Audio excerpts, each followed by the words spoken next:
السلام علیکم ناظرین۔ ملنگ کے لغوی معنی مست و مجرد، خود رفتہ اور بے باک کے ہیں، اور یہ اصطلاح سلسلے عالیہ مداریہ کی ہے۔ اس کے علاوہ پوری دنیا جتنے بھی سلسلے ہیں ان میں ملنگ نہیں ہوتے۔ ملنگ حضرات تجریدی زندگیاں گزارتے ہیں اور اصحاب صفہ کی طرح ذکر فکر خدا بندی، عبادت ظاہری و باطنی میں مستغرق رہتے ہیں، اور انہی کی طرح شادیاں بھی نہیں کرتے۔ حضرت سید بدی الدین احمد زندہ شاہ مدار سے ملنگان ذیشان کے 7 گروہ خادمان، دیوانگان، طالبان، عاشقان، اجملیان، حسامیان اور مخدومیان کا اجرا ہوا۔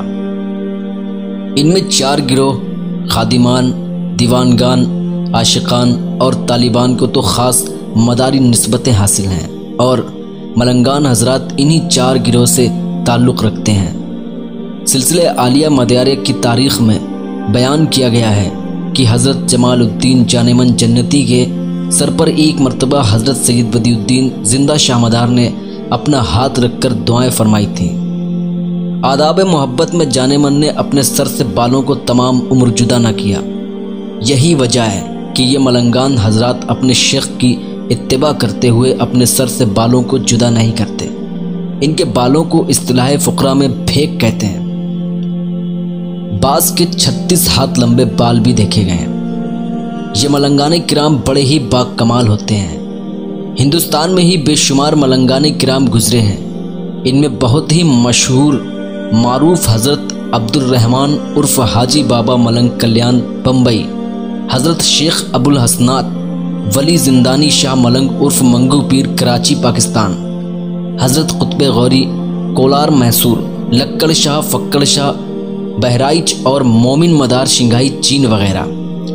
ملنگان حضرات میں سب سے پہلے گروہ دیوانگان سے ترک و تجرید کی زندگی کا آغاز ہوا۔ اس سے پہلے دنیا اس اصطلاح کے واضح مفہوم سے واقف نہ تھی۔ بعد میں دوسرے گروہ کے طریق یافتہ بزرگ بھی اس زندگی میں داخل ہو گئے اور ملنگ کے لقب سے ملقب ہوئے۔ ترمذی شریف میں حضرت ابو رافع رضی اللہ تعالیٰ عنہ کی ایک روایت سے معلوم ہوا کہ حضرت امام حسن بن علی علیہ السلام کے بال اتنے لمبے تھے کہ وہ جوڑا باندھتے تھے۔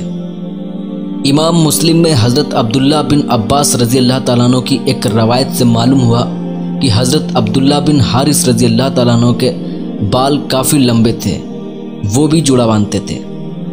ابو داؤد میں نبی کریم صلی اللہ تعالیٰ علیہ وسلم نے بالوں کو باندھ کر نماز پڑھنے سے منع فرمایا ہے۔ مدارج النبوت میں ہے کہ رسول اللہ صلی اللہ تعالیٰ علیہ وسلم نے ابو محجورہ رضی اللہ تعالیٰ عنہ کے بالوں میں توسیع کے لیے دعا فرمائی۔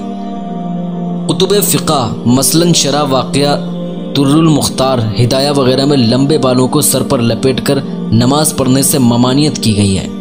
ملنگان حضرات اپنے بالوں پر بھبوت یعنی راکھ ملتے ہیں۔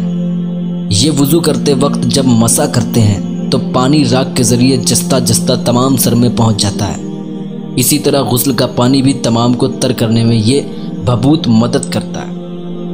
ملنگان کرام ایک قسم کا احرام پہنتے ہیں۔ یہ کسوتے سیاہ جو ابراہیم علیہ السلام کو عطا کیا گیا تھا پر مبنی ہوتا ہے، جو کہیں سے بھی سلا نہیں ہوتا۔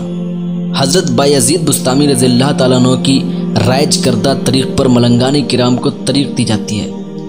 مثلاً سر، بھوں، مچھ اور داڑھی سے 2-2 4-4 بالوں کو رسوم کے طور پر کاٹا جاتا ہے، پھر کشکول دے کر بھیک منگوائی جاتی ہے تاکہ خواہشات نفسانی کا خاتمہ ہو جائے۔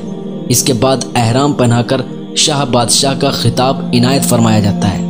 لوگ اپنے بچوں کو دین کی اشاعت کے لیے حضرت قطب المدار رضی اللہ تعالیٰ عنہ کو اور ان کے خلفاء کے سپرد کر دیا کرتے تھے۔ ہنوز آج بھی یہ سلسلہ جاری ہے۔